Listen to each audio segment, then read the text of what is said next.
Well, brilliant performance yesterday by Primacy, who's gone up a notch or two. Broke the record in the Futurity Stakes. 3 of his last 4 wins have been at Group 1 level.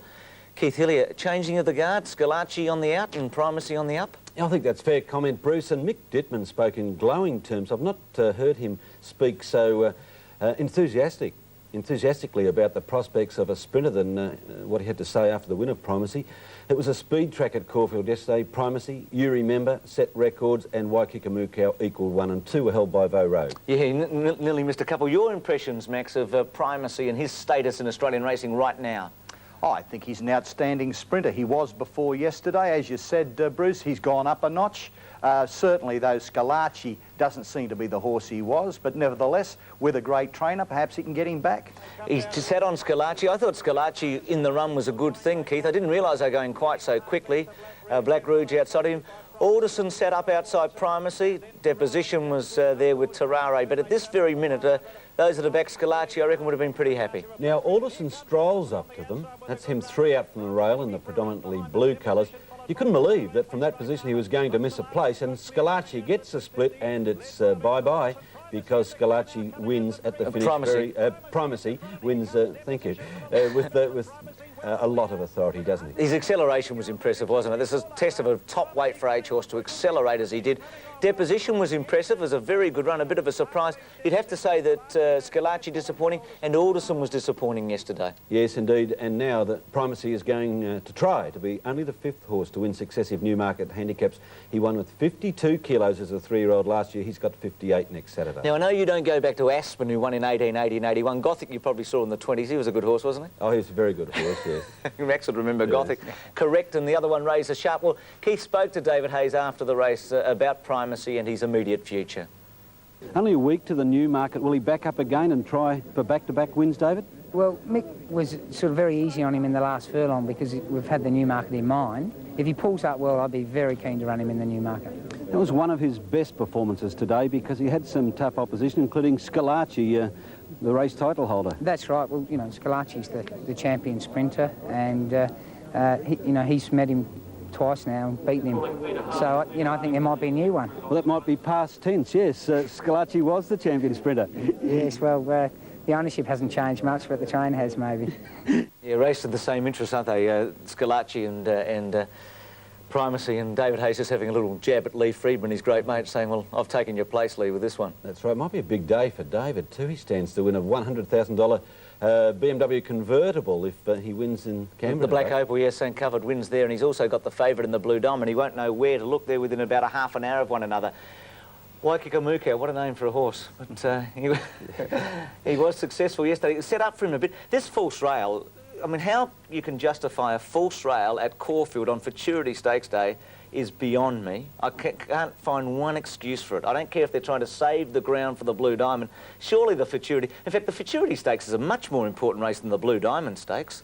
Oh, I really can't argue with you, Bruce, but I'm not going to say a lot, but I thought it should have been in the true position yesterday. Group 1. What do you think, Max? The Futurity, isn't that a bigger race than the Blue Diamond? Well, to you and I, to purists, yes, because it's a weight for age race. The other race is a race for 2-year-olds.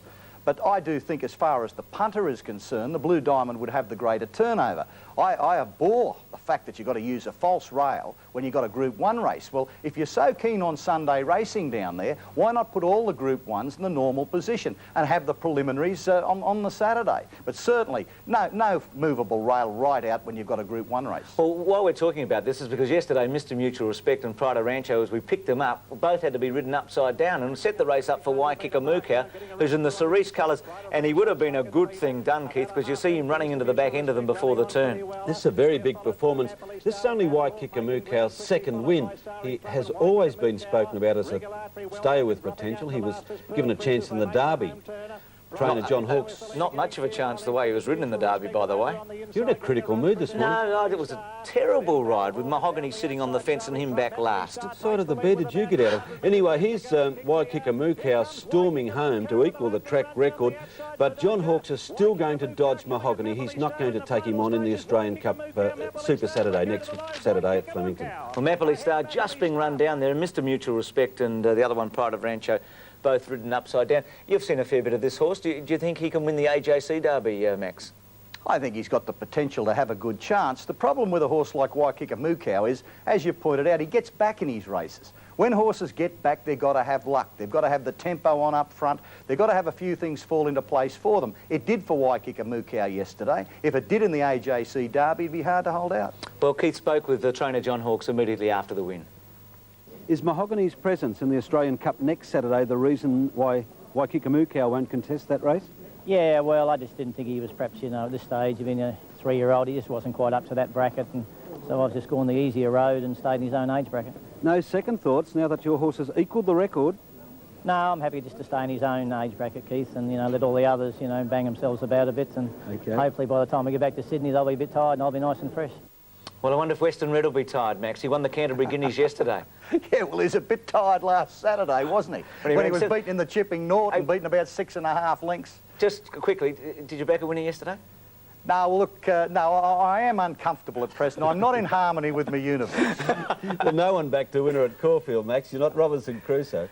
Tell us about Western Red, Max. I thought March Hare was a pretty good run. He did a lot of the chasing and was sort of left there on the turn. Western Red over the top? For a start, I'll tell you that Western Red improved very sharply on his performance at Warwick Farm. But note the tempo here. There's a lot of pace on up front. That's why I thought the effort of March Hare was very, very good. March Hare is going around the outside now in a race that has been run at blistering speed. Now, you'll see Western Red has got the last crack at him. But they've gone very hard in front. The leaders drop out. They came home in this race in something like 39-1, 39-2. Now, in the previous race, won by Air Seattle, it was 35-something. They've come home 3 seconds slower. They went too hard. It's a nice form reversal, Max, and not entirely unexpected, 12s to 9s. No, it was. John Schreck didn't seem to think so. There was no inquiry into it. I thought the public was entitled to an explanation. I'm not saying there wasn't an explanation. It was a form reversal, but I'd like to point out to you, those sections, they're all wrong. I was going to make March a month free of jockey criticism. I've decided to put that back till July. Good on you, Max. Constant Flight was a very good run, but... But, Bruce, with those runners, they are staying types. That race was put on for a staying type horse because they went so hard in front. Well, Al Akbar, another New Zealander, was very heavily backed to win the Canterbury Stakes. A protest here, just held out Big Dreams. This is a good horse, I think, Max. His last start was in December when he was third to Surface Paradise. He's won 2 big mile races, and boy, did he travel outside the leader. Yes, a very impressive win, a workmanlike win. He's a good sprinter.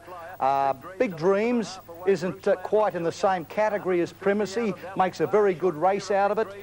There were a couple of disappointments. So Keen, who we highlighted as doing so well at Warwick Farm, went into reverse yesterday. See, that's So Keen right out of the picture. You might have just missed him.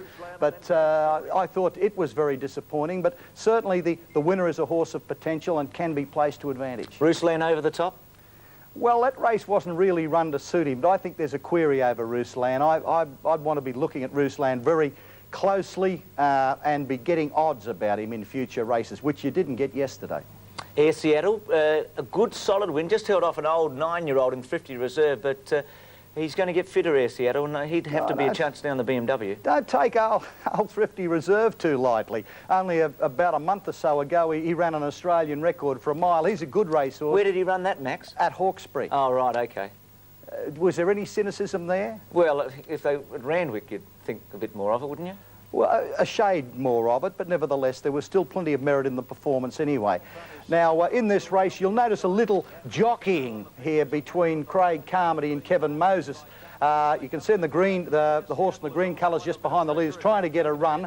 Moses is in the Ingham colours on the outside, the cherry type colours. Now, apparently there might have been a run there, but there's no run there now. Now he's got to bullock his way out. Meanwhile, Shane Dyer has been riding a very competent, a very patient race on Air Seattle, the class horse of the race. The late sprint came home, as I said before, in 3 seconds faster than 3/10 of a second faster than 3 seconds. I'll get it right in a second. 3 seconds faster than the Canterbury Guineas. So a very good run. And the major point about Air Seattle is that he has scope for improvement. He's a top-class stayer, as he showed in the Caulfield Cup. Yeah, the best run in that race, Azam.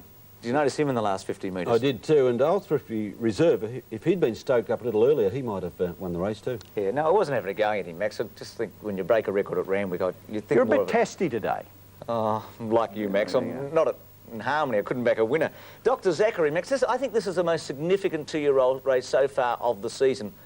Would you agree with that? Yes, certainly, but I'm not saying that there won't be another significant 2-year-old race today, the Blue Diamond, nor the Todman Slipper Trial. That's at Rosehill next Saturday, will be even more significant. I did say so far, Max. Yes, there is another little jostling. If there's Kevin Moses taking Dr. Zachary a little bit wide. Give us another who, Max. Yes, well, here we're down the outside. Dr. Zachary is putting in the sort of sprint you like to see with a Golden Slipper candidate. This was a good workmanlike effort. On the rails, Lord Jim, resuming after a spell, has had his problems, is over that, will improve. So quite a good run there. Marweena, something like his old form, but I just wonder whether he can be brought back in time. Dr. Zachary, as you said, a good run in title or high rating in the Golden Slipper. Rip Home getting home pretty well. The Coca-Cola at Newcastle during the week.